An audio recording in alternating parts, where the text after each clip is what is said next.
Hello guys welcome back to my channel Riyaz dreams video. अनेक दिन पर आमी एक बड़ो ब्लग नहीं चले आसছি। आज আমরা সবাই মিলে চলে যাচ্ছি মায়াপুরের উদ্দেশ্যে, মায়াপুর রওনা দেওয়ার উদ্দেশ্যে। তো সবাই ভিডিওটা দেখতে থাকো যে এর পরপর কী থাকে না। তো মায়াপুরে গিয়ে আমরা কী কী করবো, কী কী খাবো, কী দেখবো বা কীভাবে যাবো সবটাই আপনাদের দেখানো হবে। তো এখান থেকে ভিডিওটা স্টার্ট হচ্ছে, তো তোমরা দেখতে থাকো। তো আমি আর আমার মা মিলে বেরিয়ে পড়েছি, এখান থেকে স্টার্ট করছি।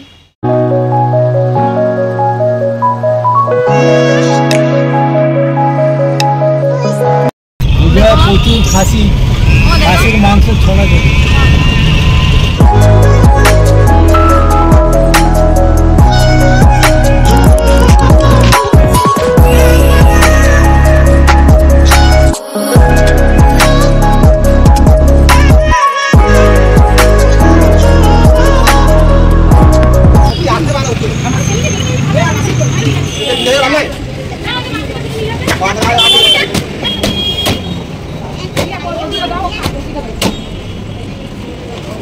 নবদ্বীপ ঢোকার আগে নাদন ঘাটের সেই বিখ্যাত সেরা পরোটা খেয়ে নিলাম, আবার বেরিয়ে পড়লাম।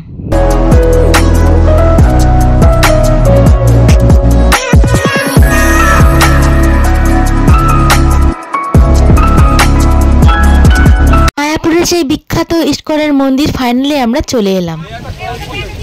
ফাইনালি চলে এসেছি মায়াপুর। এই আমার মা নামছে, মায়াপুর চলে এসেছে।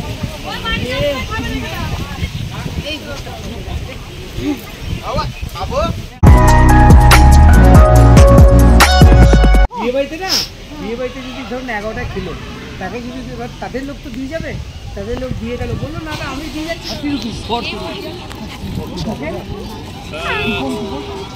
Yeah, coupon. Everywhere coupon. Sulam Kitchen 40 rupees. Gada Bhavan 70 rupees. আর আমরা মেন মন্দিরে ঢুকে চলে গেলাম খেতে যাওয়ার উদ্দেশ্যে। এই হলো আমাদের রিঙ্কু বৌদি।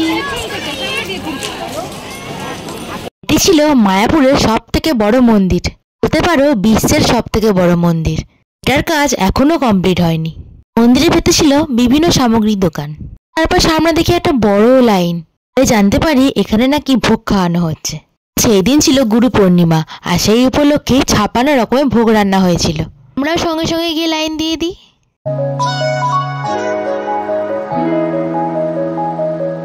প্রথমেই সবার হাতে দিয়ে দিল একটি করে শালপাতার বাটি।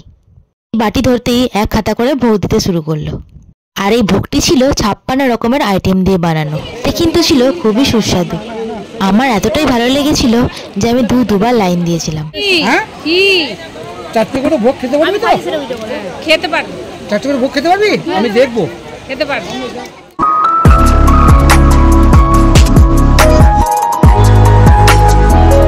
তারপর পাশেই ছিল একটি বসার জায়গা, সেখানে কিছুক্ষণ জিরিয়ে নিয়ে আবারও বেরিয়ে পড়লাম ইস্কন মন্দিরের সাইড সিনগুলো পরিদর্শন করতে।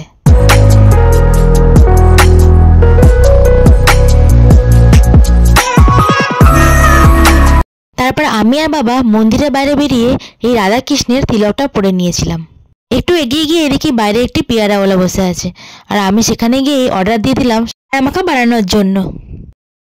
খাওয়া দাওয়া শেষ করে বাজারে একটু ঘুরে নিলাম কিছু শপিং করবো বলে। সেই দিন গুরু পূর্ণিমা থাকার কারণে বারবার গিয়ে দেখছি ভোগের লাইন পড়ছে। আবার লাইন দিয়ে ফেললাম ভোগ খাওয়ার কারণে। খেলাম গরম গরম খিচুড়ি। ভেতরে কিন্তু অনেক থাকার জায়গাও আছে, সেটাই আমরা ঘুরে ঘুরে দেখছিলাম। আপনারাও পেয়ে যাবেন খুব কম খরচেই এখানে থাকার জায়গা। ঘোরাঘুরি করে চলে এসেছিলাম সন্ধ্যের আরতি দেখতে। এখানে এত সুন্দর কীর্তন হয় যা শুনলে আপনি একটুও ভুলতে পারবেন না। আরতি শেষ করেই আমরা বেরিয়ে পড়লাম বাড়ি যাওয়ার উদ্দেশ্যে।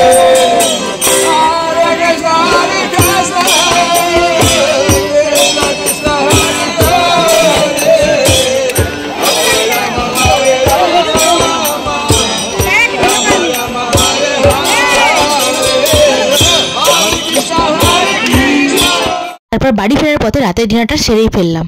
কিছুজন ভাত নিয়ে নিয়েছিল আর আমি নিয়ে নিয়েছিলাম রুটি আর তরকা, যেটা ছিল একদম সুস্বাদু আর খুব টেস্টি। তো এখানেই শেষ করি, টাটা বাই বাই। রুটি ভালো লেগে থাকলে অবশ্যই লাইক কমেন্ট আর সাবস্ক্রাইব করে দেবেন।